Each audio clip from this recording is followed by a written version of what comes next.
restaurants, y'all are embarrassing the U.S. government. You know, Get the by not Negro serving these Africans. I remember one white woman working in one of the restaurants in Maryland. Well, they look like the average run-of-the-mill Indian to me. You know, I'm just saying that was part of the climate that, you know, at that time. And but the freedom riders came a little later. Just as a footnote about Jim Crow in New York, let's remember when the United Nations was built and New York was chosen to be the site, the reason you have a hotel right across the street from the United Nations is because everyone knew that hotels in Manhattan were Jim Crow. Yes. And see, as long as we don't get to the bottom of this, we will not understand the suffering of children in school today. Yes. This is a Jim Crow system. A lot of people get a shock when I say that. Yes. But I had an African student who came from Texas to New York, and he stood up in one of the audience and said, yeah, it's Jim Crow.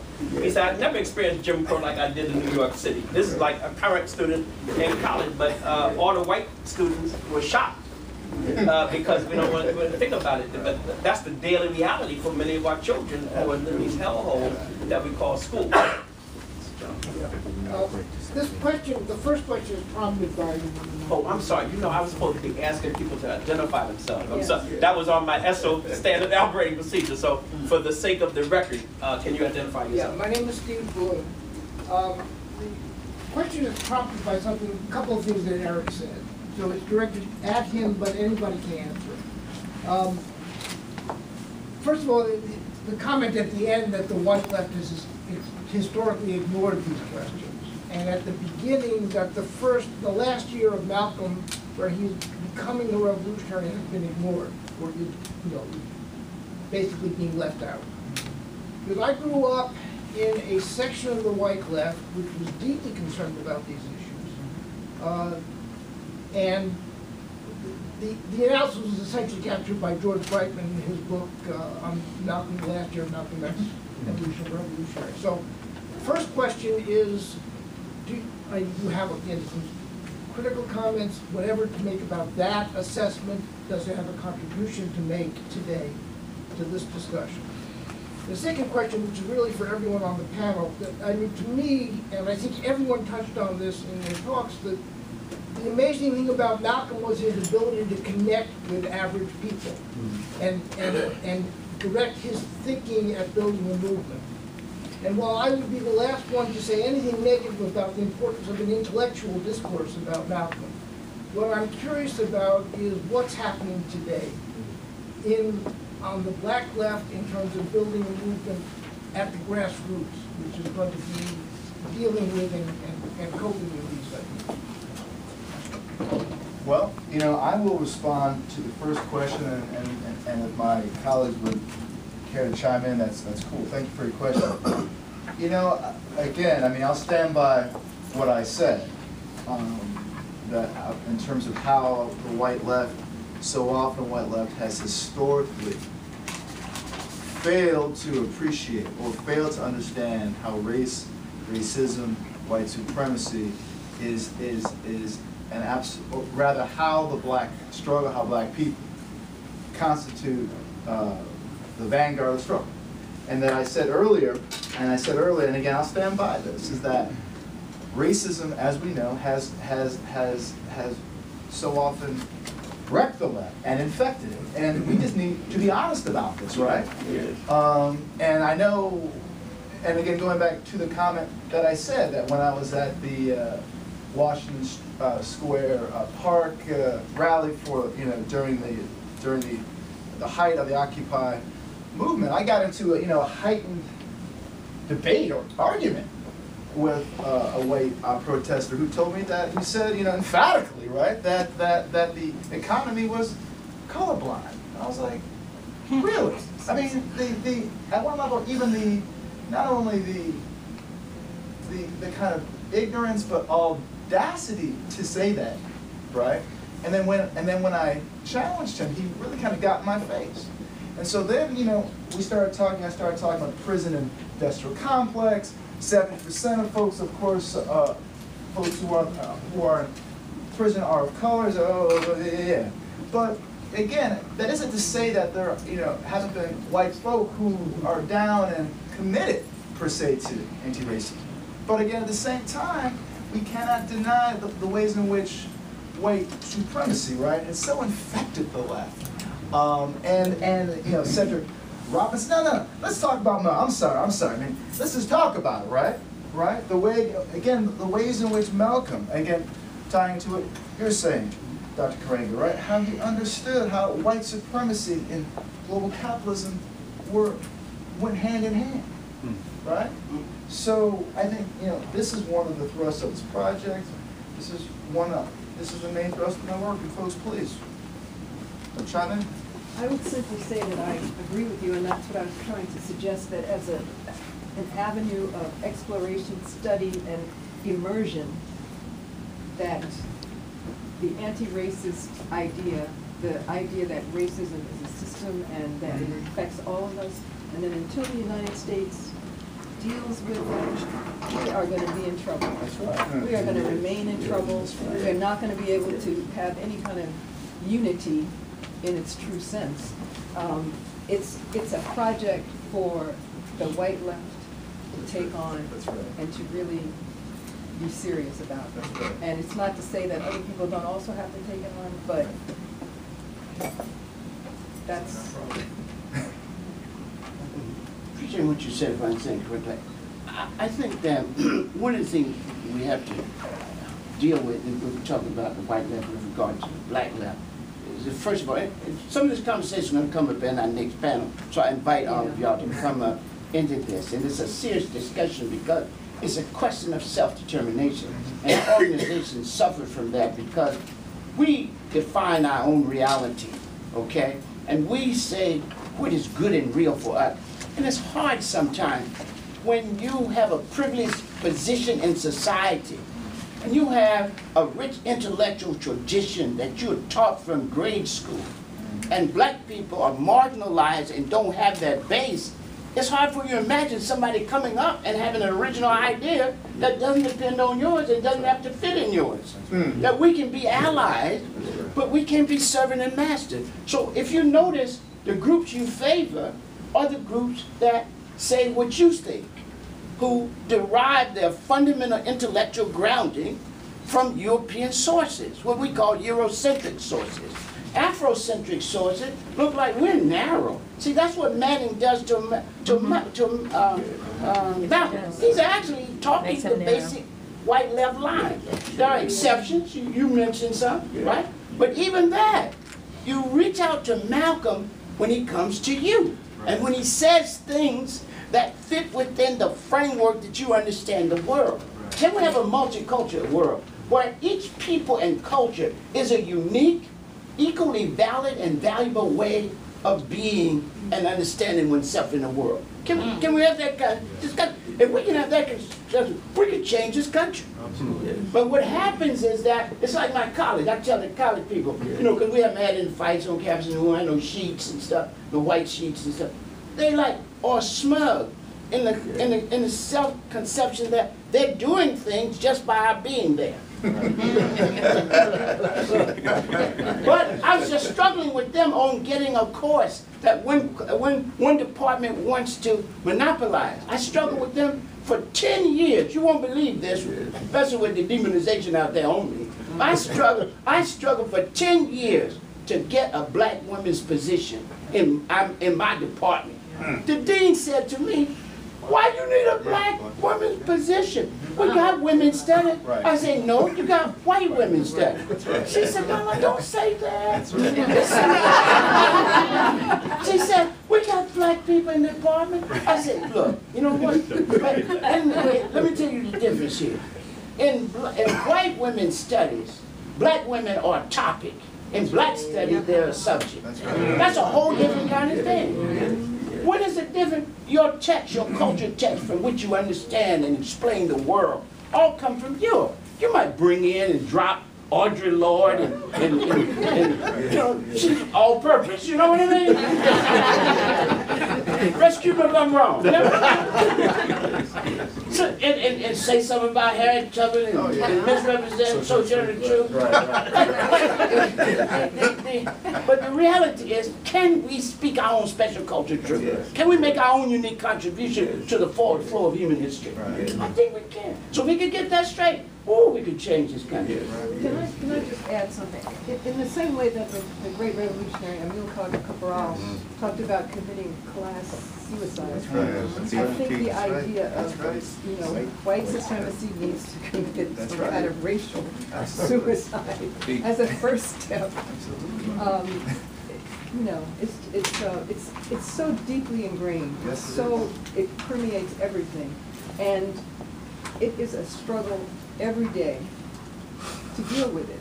For us to deal with it on the black side, and for white people who are conscious to deal, and there's really no advantage for white people to do it.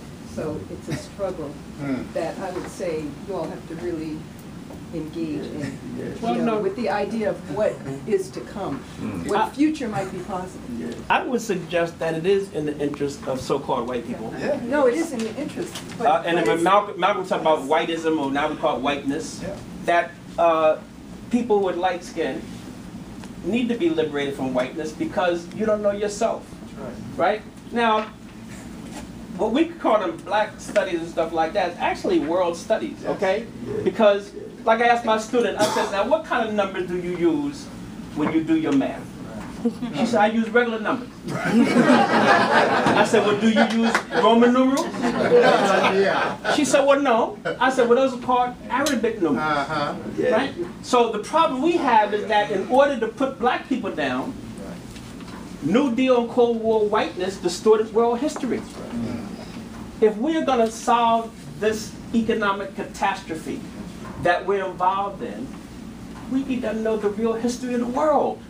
And we could draw on our real experience, not the imagined experience that it was black over here and white over here and stuff like that, that there was no such thing as a Moorish empire and all that. You know, when I studied historiography in graduate school, the first thing the teacher told me, well, one time they gave me an F because I asked in a music class if we were going to study blues and jazz under folk music. And the guy said to me, he happened to be a white guy, blues, you're in college, son. Blues and jazz is not music, and he gave me an F. So I said, well, that must be important to him since he gave me that F. So I studied a lot more of that. Second thing was in historiography, telling me that only the Western thought had systematic social thinking and stuff like that. And they asked about Ibn Khaldun. I said, well, where you put Ibn Khaldun in that? He said, who's that? This is the guy teaching me in graduate school, right? Now, and I mentioned Moorish Spain to him. He said he didn't know anything about that. He was a Europeanist. In the Middle Ages was his specialty. So I said, now, wait a minute. Wait a minute. So it's not just that he's messing with me. But Gil Scott Heron said, even if they did know, why would they tell you, right? But the point was, he didn't know. So I think in order for us to try to get to deal with this catastrophe, we need to know the real history of the world. So I would say it's in all of our interests to take those chains off, and although it may be painful, it may not seem like the most immediate thing. It would be a better world to be a white person living behind bars, security and stuff like that, because the rest of the world has to be poor. I don't think that's a comfortable place for people to be. But I'm sorry to go so long there. This brother had his hand up here. Just one thing. He asked a second question. I would just like to remind me of the second question. The second question was, what are we doing today to carry forth Malcolm's legacy? Okay. And I don't. And he made a distinction, sir. Make it part of a grassroots discussion. That's right. What he's asking, and I don't make the same. That's a key thing.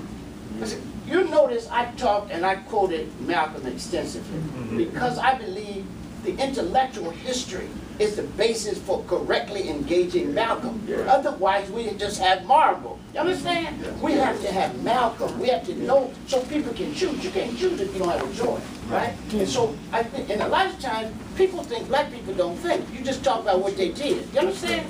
We get to white people, we discuss ideas. We talk to Marx. We don't just talk about Marx toiletry. You know, we don't talk about what he ate for food or how he liked people when he went to the library, you know.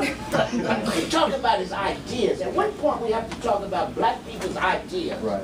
And I'm saying this as an activist intellectual, as a scholar. And I want us to understand that we have to link both of it. So we have to put it, as Malcolm said, in a language everybody can understand. And Malcolm's language is a language everybody can understand. So we teach this. We teach it in forums and seminars. We use it to do organizing. Okay? And we address the major issues of our time. Pan-Africanism, aid to Haiti, you know, aid to, and struggle for Katrina. We do union organizing. We teach Malcolm in this, right? I don't see where we don't teach Malcolm. In our organization, us. And us means us, the African people. Not all that other stuff people did to dignize. This is us. This gentleman and this gentleman. Good morning, my name is Jared Ball. I just have one quick, yes ma'am. Just very quickly, one point to this gentleman's question is, one of the big problems that I think we have is that the white left mainstream media environment mirrors too much the mainstream white media environment. So even the Democracy Nows and the Nation magazines and McChesney's and John Nichols is around here too. They don't talk about black people. They don't talk about black movements and organizational work. And even yeah. So I mean, so that's part of the disconnect in terms of wondering what are black people doing. And there is a lot being done. It just gets no coverage because I think it's more sexy to cover Palestine or Iraq, not that they don't deserve it, but that it's easier for, I think, the white left to cover them than black people here. But I just wanted to ask, Cheryl, you said something about the media, multimedia being copywritten and held up in terms of its public exposure. If I understood you correctly, who actually holds the copyright? Who are the people sitting on these copyrights, stopping us from... All the people we got the multimedia from. Oh, so it's all the different individuals, so it's not like Columbia University or something like that? Okay. Right. That was the problem with, with being And able. It would have involved doing more research and development to really figure out how to use the online thing as a teaching tool, and also clearing all the rights. I mean, in the same way that a documentary filmmaker has to clear all the rights for use of all the media. It was that kind of process. And the interest in that waned so precipitously and was never followed up. And it was really part of the early idea about what was possible, because the Center for New Media Teaching and Learning had developed some new and really interesting and innovative techniques for this particular project. And you know, it was going to be something really special, and is something really special, but it's sitting there on the Columbia campus, you know, and being used every once in a while by a professor and a class and that kind of thing. But it should be out in the world. But by now, it's old, and all of the technology, you know, has gotten older and et cetera. So we've got two male questions, but I'd like to get some women's questions soon. So okay, let's 1 and 2. I have a question, particularly for you, Cheryl. But I just want to say one. Oh, my name is Jeff Perry, right? One thing in response to author of Hubert Harrison, right? In response to what a lot of the people have brought up, I just want to mention, this is not the plug, but because the topic is one of interest. I have an article free online on the centrality of the struggle against white supremacy, and particularly gets into the importance of European Americans fighting this. It's insights from Hubert Harrison and Theodore W. Allen on this. It's free. People want to look at it. I think you might. It's at my webpage, jeffreybperry.net, or it's in a journal called Cultural Logic, but it's free. But the question I want to ask is the following. I'm going to preface. The article is The Developing Conjuncture and Insights from Hubert Harrison and Theodore on the Centrality of the Struggle Against White Supremacy. All right. I have a quote here from the esteemed Sarah Lawrence professor Komozi Woodard, right? And this one says, this Harrison says that Hubert Harrison is the lost ancestor of black radicalism. He is the great black working class intellectual who stood at the epicenter of politics in the Harlem Renaissance. Like Malcolm X, Harrison was not only a revolutionary but also a master teacher and leader of leaders. And his dramatic story of self-education, self-emancipation, and self-transformation will both awaken and reorient a new generation of black liberation at the grassroots level around the globe. Now, in his book, Marable, this is about how Marable writes history. In his book, he'll talk about many individuals, and he'll do a little paragraph. He'll talk about many topics. So you have him talk about A. Philip Randolph, about Marcus Garvey, about soapbox oratory, about the importance of a journal, about international unity. I mean, these are all Harrison-related themes, right? Yet, I was down in D.C. 6 weeks ago in a study group, right? Joyce Moore Turner, who's the daughter of Richard B. Moore, the Scottsboro orator, ran the Frederick Douglass bookstore, African Blood Brotherhood, this rich history of struggle. And she herself, a historian of 2 important books since age 70 on, right, and real inspiration, right, on Richard B. Moore, Caribbean Militant in Harlem, and Caribbean Crusaders of the Harlem Renaissance. She's 90, and she's got it all together. She knows her stuff. Her comment, her quote was, "It's inexcusable, totally inexcusable that he does not mention Harrison once in the book," right? But it's not simply the book, it's the website too, and I'm asking, why is Harrison being elided from the record, or why is he not in this record? You know, if you're talking about Harlem, and I'll say one more thing, a year before this book comes out, Marable writes to me about he wants to do a major conference on Harlem radicalism, Hubert Harrison to Malcolm X. Right? A major conference, and it doesn't appear at all. And I think we have to probe more deeply into how, what you were getting at, you know, how the history gets written and things like that. You might not know the answer to that, but I'm wondering did you see any discussion of that in the materials you looked at? I don't know the answer.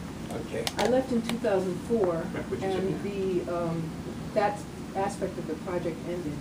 And there were a couple of research assistants left, and probably some other people who were hired who were grad students, to work with him to finish the book. So I can't really speak on that process after I left. But I also have questions about why many things were left out. I mean, we discussed so many things in the 3 years I was there, and you know, debated and that kind of thing. And certainly Hubert Harrison's name came up, and your name, and so I don't know. I don't know. But I think that the important thing about being able, you know, to look at a work of history is what you said and what you're saying. I mean, what is the intention of the author? What are the resources that the author has? What is the point that the author is trying to make? How does the author feel about the subject matter? Because that always also enters, you know, what kind of, you know, is there a sense of respect? Is there a sense, I mean, because the whole thing about humanizing drives me out of my mind. That the way you humanize a historical figure is that you find these little flaws and you pick at them, and that makes the person human. What makes Malcolm X or any figure human is that they were extraordinary in some sense, but they were also regular people that we can relate to, you know. And so we have to come to understand what made them able to step out from the grassroots or wherever they stepped out from and do what they did. What makes that possible? What about them makes that possible? What do we learn from them? Where you know, so all of that, I mean, it just makes me a little crazy. Well, we better move on to the, we've got the esteemed Bill Sales here, author of an important book on Malcolm X. I'm sorry, is it cool? Oh, you want to say something? Right Oh, quick? okay. Yeah, just real quick. You know, also, I think it's important because, yeah, Jeff, I mean, you mentioned Hubert Harrison, a very, very important figure, without question, of course, Brother Malcolm. But I think what's so important, you know, a name, a person who constantly gets ignored when we talk about people who were central to black nationalism, the struggle for black self-determination. Of course, that was Queen Mother Moore, Absolutely, right? absolutely, Right? absolutely. And that, you know, she claimed, right, that she and her sister, Eloise, Yes, And her other sisters. and Loretta Yes. Langley, yes, Queen Mother Moore claims that they taught and trained Malcolm, that they They did. emphasized to Malcolm the importance of Africa. They did. Now, of course, and again, what's important in terms of Queen Mother Moore, that, you know, Chokwe Lumumba, right, of the League of Revolution of Black, right, he argued, right, that Black Power was the child of Malcolm X and Queen Mother Moore. You know, lifetime Garveyite, the founder of the modern reparations movement, you know, critical in terms of what we now consider cultural nationalism, right?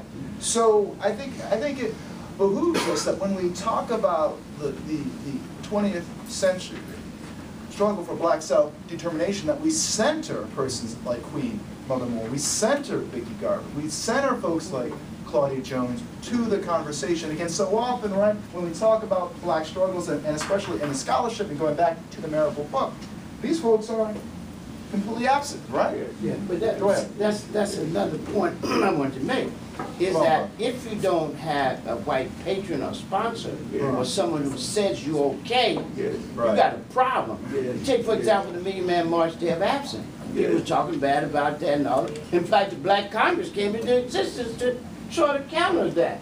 Yes. It didn't last, but it came to make that statement. Yes. They said we didn't have a public policy statement. We had a long, detailed one. That's right. But they didn't want to. I wrote the mission statement. I know I give you a copy if you send me something. So put it on the email. I'll send you an email copy. I got this on. Okay, we better go on. Let me just film this Okay. statement. So I think it's very important for us to realize that this exclusion is not happenstance, right? You have to have, as it stands now, you almost have to have a white patron that tells Manning or somebody else writing these books, don't do it. Come on, we don't have time to talk about it. Maybe we'll get it in the left. But Komozi can tell you, one of the things you're supposed to do is attack me when you write those books. Leave me out. That's in the all first those thing. books. Is that it? And you and Juto, where you see? Okay, now one thing we're trying to establish with this new scholarship is to make it unacceptable, and to say it's unacceptable to leave women out of these narratives from now on. Right. If you want to do that in the 17th century, that's okay. But in the 21st century, we're going to call you out if you do that again, because women are central to the formation of all these movements here. The second point I think is dangerous about the promotion of the Manning Marable book, is this idea it's the last word on Malcolm X. There's so many things that are not in that book, that this is not just dangerous for the study of Malcolm X, but we see Hubert Harrison is not in there. It's so to put a book out and for it to be promoted as the last word is a very dangerous message to put out there. And there's so much not in the book about Black liberation. So that's where we are, and we got another voice here. I just want to add to that. The way that the footnotes are dealt with, to me, as an editor and as a concerned person, is egregious. The point of doing a scholarly work is that you are sharing your resources and your sources with the public so that they can go on and do other work. And the fact that these are this labyrinthine, maze-like thing of finding a footnote. I mean, when you go through a text and there's no footnote number, you don't know anything. So then you look in the back and there are these sentences from page so-and-so that lead you to know that there is a source. That's a decision that probably was made by the publisher wanting to make it into a trade book, meaning not a scholarly book, a book that anybody can buy, and they didn't have to read the footnotes if they didn't want to. They didn't have to be bothered with the idea of footnotes. But if this is your magnum opus, your historical work that you have spent years working on, and you do not have footnote numbers, it's just an egregious thing. Because how are we then, all of us, supposed to follow your trajectory, your research. I mean, that to me is one of the most, outstanding, terrible things that was done in the way of, putting the book together and marketing it. I'm not even talking about the content. I'm just talking about that alone is something that is just not acceptable. And all of us are gonna have to fight this, because in the Yes. book we're doing on Rosa Parks, they're Because trying the to, they've already publishers are tried to gonna try impose that, to, they're gonna make, that they're there'll be gonna no try to footnote. make So people do that. we're all gonna have to struggle against that political Yeah. economy. Bill Sales next, and then In any discussion of Malcolm, it seems to me that Malcolm's treatment of violence should take center stage. I noticed recently, more than a decade, it